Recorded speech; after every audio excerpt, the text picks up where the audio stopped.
그런데 그 이유도 오늘날 같으면은 양치는 사람이라고 해서 양을 드리고 또 어부라고 해서 고기를 드리고 다른 그런 직업을 가졌다고 해서 거기서 생산되는 물건을 드리는 것이 아니라 뭘 드려요? 하나님 앞에 헌금이라고 하면 돈을 드리잖아요. 그러면 왜 그때는 아벨과 가인은 농산물로, 아벨은 양의 새끼의 피로 이렇게 하나님 앞에 제물로 드렸을까요? 그렇지. 돈이 유통하는 시대가 아니니까 그럴 거예요. 그러니까 오늘은 돈이 유통하는 시대이기 때문에 실질적으로 양이나 아니면 농산물을 드리는 것이 아니라 이제 그 가치를 돈으로 대신해서 하나님 앞에 헌금하는 줄로 믿습니다. 그런데 그때의 문제는 뭐냐면 가인은 그냥 형식적으로 갖다 드리고 그 다음에 아벨은 정말로 믿음의 제물을 드렸다고 히브리서 12장 4절이던가요? 한번 좀 보세요.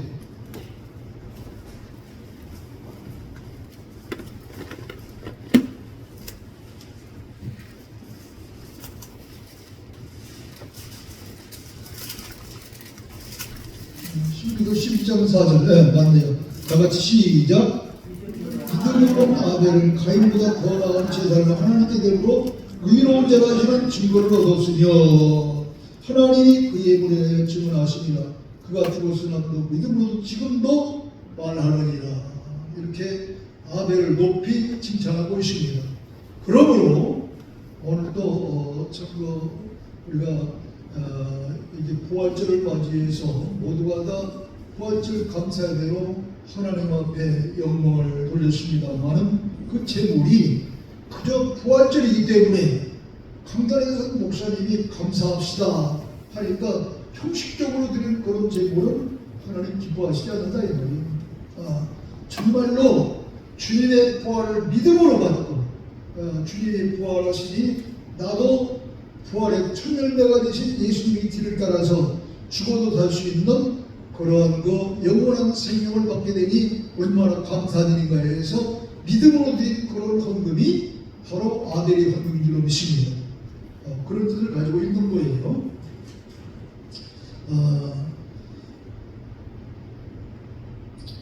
그래서 어쨌든 이런 때의 순교자들은 그래서 이제 구약 시대에는 제물이 이렇게 제단 안에 들어있기 때문에 이 제단 안에 순교자들의 영혼이 있다고 하는 것입니다. 그리고 11절 상반절에 보면 계시록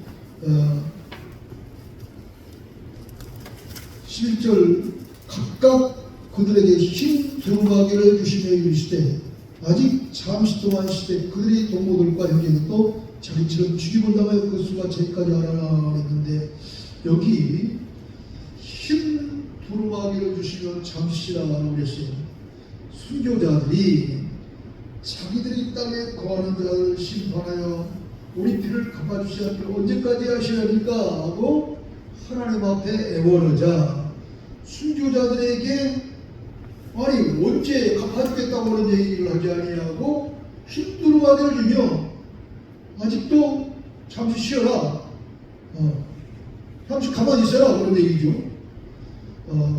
그러면서 그들이 동무들과 종들과 형제들도 죽임을 당하여 그 수가 차기까지 하라 그랬습니다. 이 땅에 거하는 자들은 앞서 얘기한 대로 바로 이제 가인과 같은 하나님을 거역한 그런 악인들을 말합니다. 그 다음에 아벨은 최초의 순교자로 형제에게 순교를 당했습니다. 그러므로 예수님을 죽인 자들도 최초의 순교를 아벨이 누구한테 당했어요? 형한테 당했죠. 그것처럼 예수님을 죽인 자들도 같은 동족인 줄로 믿습니다. 다른 사람이 아니에요. 여러분 보세요. 반드시 나에게 사기치는 사기꾼은 친척이 그리고 아는 친구가 아는 이웃이 사기꾼입니다. 나를 배신하고 정말로 보이지 않는 칼을 빼든 사람도 내 친척이고 내 친구고 나를 아는 이웃들이에요. 참 어느 사람 안 그래요.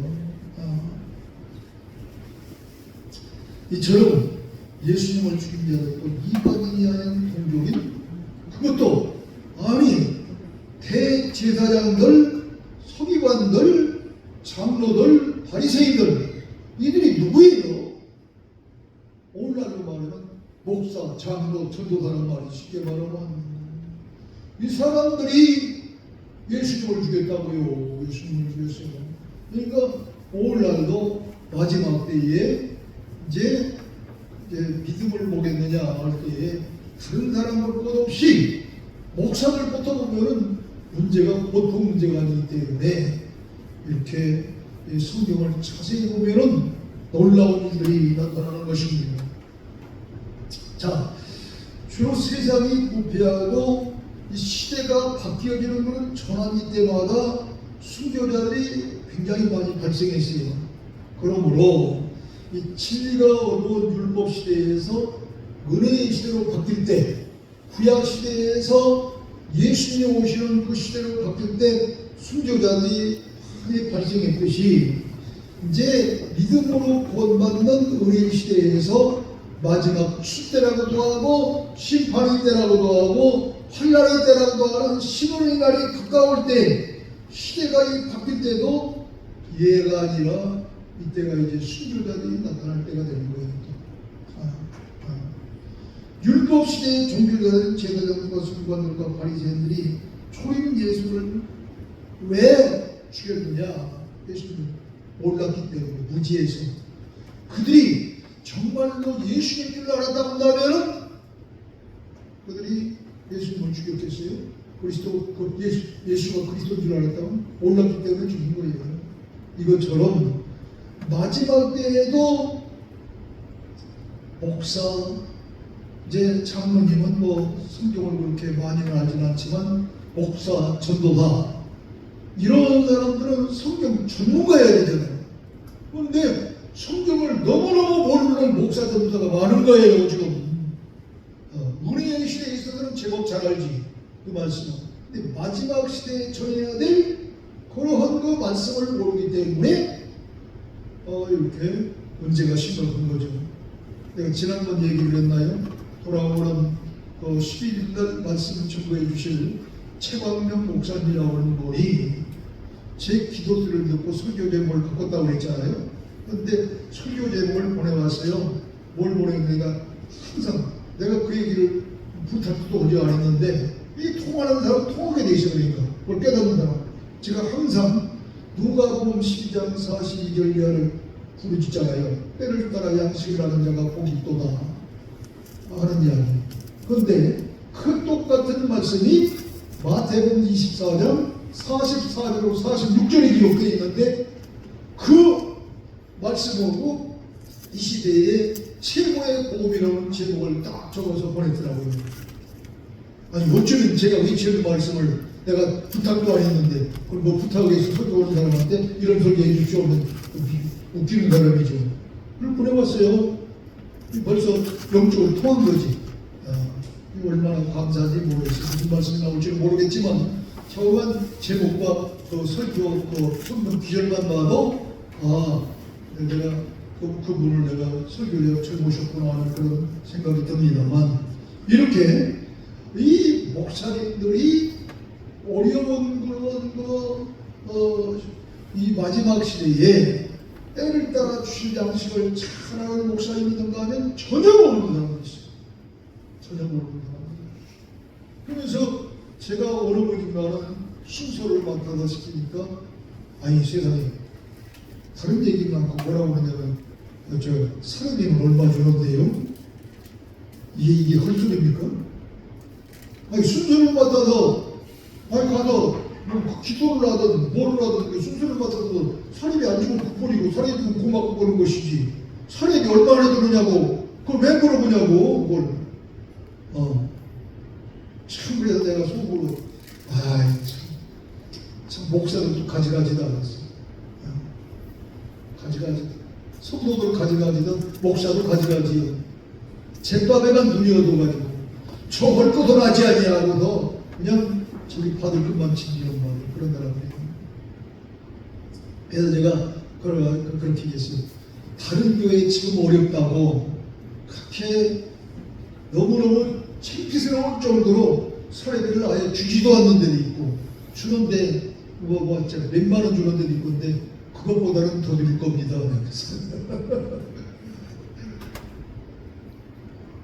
사례비 내줘야 될 사람들이 10명이 10명이죠. 순서 맡은 분들이 10명. 좌우간 이런 이렇게 마지막 때에도 이 예수님이 오실 때의 예수님을 몰랐기 때문에 그랬듯이 마지막 때의 역사도 잘 모르기 때문에 이렇게 하나님 앞에 범죄하고 하나님의 뜻대로 살지 못하는 그런 사람들이 있습니다. 제가 언젠가 그런 얘기 한번 했잖아요. 여러분 요엘서서 3장 18절 보세요. 요엘서 3장 18절.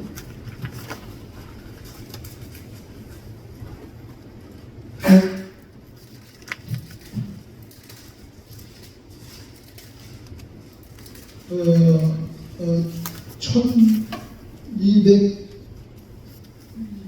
1275페이지 1275페이지 요엘서 3장 18절 다 같이 시작. 그날에 그들이 강도들을 더럽힐 것이며 작은 그들이 젖을 흘릴 것이며 유다 모든 시내가 불을 흘릴 것이며 여호와의 성전에서 샘이 일어나서 시딤 물자리에 이르리라. 아멘. 여기 단 포도주나 또 젖은 하나님의 말씀을 표현하는데 그 가운데 젖은 베드로전서 2장 2절.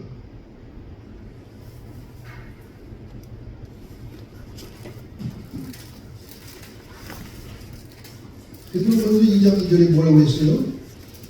갓난 아이들 같이 순전하고 갓난 아기들 같이 순전하고 신령한 젖을 사모하라. 이 젖이 엄마의 젖이 아니라 신령한 젖. 그러면서 이는 그로 말미암아도 구원의 길로 자라게 하려 함이라 그랬으니까 이 젖은 뭐예요? 하나님의 말씀이거든요. 아까 요엘서 3장 18절. 그런데 큰 산에서 나와요? 작은 산에서 나오니까? 작은 산에서 나오잖아요. 작은 산은 작은 교회예요. 작은 교회. 나무들은 성도들을 가리키니까. 제가 그런 얘기 했잖아요. 왜 저 같은 사람에게 이 조그만 교회 작은 사람, 저 조그만 교회 문명의 목사한테 왜 말씀을 주셨습니까? 하고 기도하니까. 교회는 큰 교회 목사였으면 제가 외치는 말씀이 잘 먹힐 거 아니에요. 기도하니까 이 말씀을 주셔서 이 얘기를 했더니, 아니 세상에 다 누구라고 그런 얘기 안 해도 또 여러분이 아는 사람이요. 목사님 그것도 몰랐느냐고. 저는 알지도 못하고 그런 거예요. 그래서 작은 산이 뭔데? 그랬더니 아니 작은 산이죠. 작은 산이 교회집으로 작은 산이라고 그러더니 아니 그것도 이제 알았냐고 그러는 거예요. 작은 산이 멍청하게 교회요, 교회, 작은 교회에. 그러면 나를 가르치려고 그러면 가르치려고. 여러분 이 목사님들이 그렇기 때문에 이사야서 42장 18절에 소경 이야기를 하면서 하나님의 말씀을 유의하여 보지 아니하고 많은 사람들이 가르치는 것도 제대로 듣지 않기 때문에 내 종 그리고 내 사자가 맹인이 아니겠느냐고 나오는 거거든요. 이렇게 엉뚱한 사람들이 많은 거예요. 그리고 그들도 많은 척을 쌓고 이 마지막 때에는 이렇게 시대의 변천을 모르고 진리의 맹인이 된 그러한 목회자나 성도들도 계속 새 시대에 따르는 진리의 말씀을 깨닫지 못한다면은 초림 때 예수님이 처음 오셨을 때에 주의 종들이 예수님을 죽인 것처럼 그런 전철을 갖지 않을까 심히 염려되는 겁니다. 지금까지는 15년의 날이 어떤 날인지 몸으로 체감할 수 없지만 은혜의 시대가 다 지나가고 태풍이 몰아치듯 순간적으로 혼란의 바람이 불어닥치면 큰 환란을 면할 수가 없는 겁니다. 순교자들이 흰두루마기를 주셨는데 이 흰두루마기는 예수님이 흘리신 속죄의 피에 관한 성결에 대한 예복을 말하는 거예요. 그 예복은 뭐냐면 계시록 19장 8절에 항상 제가 외치는 소위 뭐예요? 세마포. 이 세마포는 성도들이 오르맹신이라 그랬잖아요. 성도들 오르맹신이라고. 자, 그래서 이렇게 이 흰 두루마기를 주시면서 뭐라고 했어요? 오늘 말씀하니까 잠시 동안 쉬라고 했죠. 잠시 동안 쉬라고. 근데 왜 잠시 동안 쉬라고 했겠어요? 흰 두루마기를 주면서 아직 잠시 동안 쉬되 그들의 공부들과 주객을 저희처럼 죽임을 당하여 그 수가 자기까지 하나 하시더라 그랬습니까? 죽임을 당해서 순교당할 그런 그 순교자의 수가 예정되어 있을까요? 예정되어 있지 않을까요? 이 말씀은 예정되어 있는 거예요. 예정되어 있는 거예요. 그렇기 때문에 하나님은 창세부터 모든 것을 작정하시고 예정하신 분이므로 순교자의 수도 이미 예정되어 있는데 사도 요한이 반모섬에서 이 말씀을 받을 때까지도 순교자의 예정된 수가 남아있기 때문에 그렇게 말씀을 하신 것입니다. 여러분, 오늘은 예수님께서 원수들에 의해서 그 원수들이 딴 사람이 아닌 종교 지도자들 올라라말 목사 건너가라니까 이들에 의해 십자가에 달려 들어가셨잖아요. 그러니까 사흘 만에 다시 산 부활절입니다. 이처럼 믿는 자들도 부활하되 하나님과 주님의 목숨까지 바치며 순교한 분들은 주님께서 재림하실 때 부활하되 계시록 20장 4절 6절 봅니다.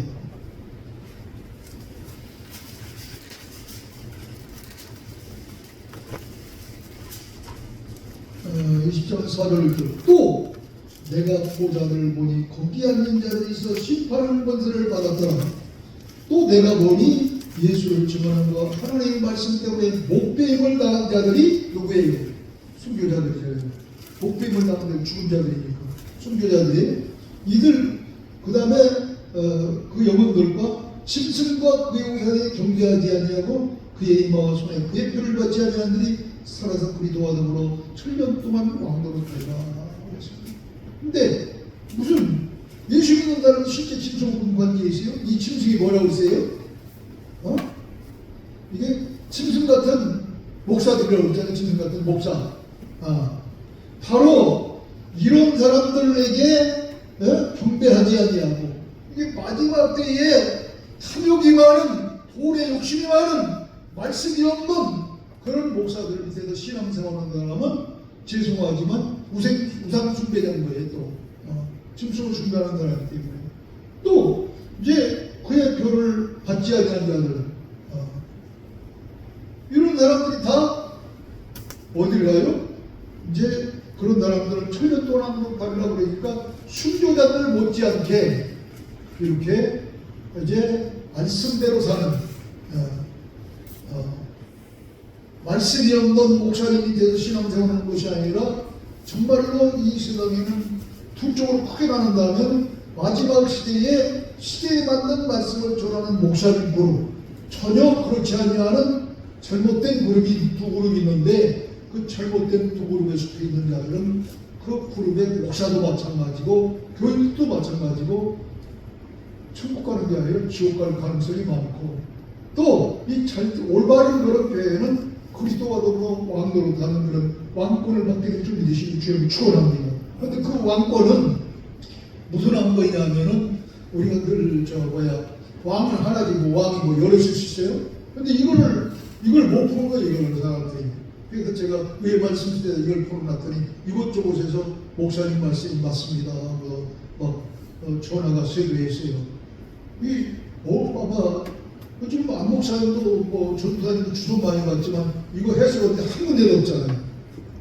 어떤 누구도 해석을 안 했어, 못했어요. 몇 달란트 비용, 5달란트 비용 똑같다고 많이 받죠. 이게 이렇게 해놓다니까 신학자들과 목사님들이 목사님 해석이 맞습니다. 그렇게 결론을 내더라고요. 자, 뭔 얘기냐면은 여러분 계시록 20장 4절 6절에 있는 천년왕국 시대 왕노릇 그 사람은 누가복음 19장 10절에 27절에 열무나 열문화 비유라고 하는데 각각 종들에게 한 문화씩의 은문화를 줬어요. 그런데 한 사람은 열문화를 남겼고 또 한 사람은 5문화를 남겼는데 열문화를 남긴 사람에게는 10골을 다들 권세를 준다. 5문화를 남긴 사람은 5골을 다들 권세를 주리라 그랬습니다. 그런데 이와 같이 집안에 있는 고를 다스리는 자가 소위 뭐냐면 헤롯과 같은 분봉아예요. 분봉. 나는 군자, 받들 공자, 임금왕자 이렇게 써. 그러니까 우리나라로 도지사급 정도 되는 사람이죠. 이렇게 예수 그리스도는 중앙에 있는 이재명 대통령과 같은 것이고, 그 다음에 이렇게 뭐 한 문화 가지고 10문화를 남긴 사람은 지금 저 오세진이 누구나 이름 들려고 서울시장이고요. 오세진. 그 오시장과 같은 사람이고 뭐 5그룹 되는 도시장 같은 사람들이 그런 정도 되는 거예요. 쉽게 말하면. 그런데 5 달란트는 능력에 따라서 달란트 숫자를 각각 따로 바뀌었어요. 그런데 여기서는 그거 따지지 않고 한 문화씩만 바뀌었잖아요. 그 이야기는 한 권의 성경책 복음 하나를 줬는데 이 복음 하나를 가지고도 얼마나 하나님의 일을 전도를 하면서 얼마나 큰 일을 했느냐에 따라서 이렇게 다스릴 수 있는 고울이 다른 겁니다. 그런데 계시록 20장 4절 6절에 순교자들뿐만 아니라 잘못된 목사님, 짐승과 같은 목사과 같은 목사님이 되지 아니하고 올바른 목사님 밑에서 신앙생활하고 그런 목사님들에게 이런 권세까지 주신다고 그랬어요. 그러므로 우리들은 이 사실을 잘 깨닫고 순교 시대가 아니기 때문에 순교는 못할 망정 이런 믿음을 가지고 마지막 때 이제 정말로 믿고 올 시간도 차지할 수 있는 그리스도와 더불어 왕국을 든 권세자가 다 되시기를 주님의 축원합니다. 하나님 아버지, 은혜와 사랑을 충실히 감사합니다.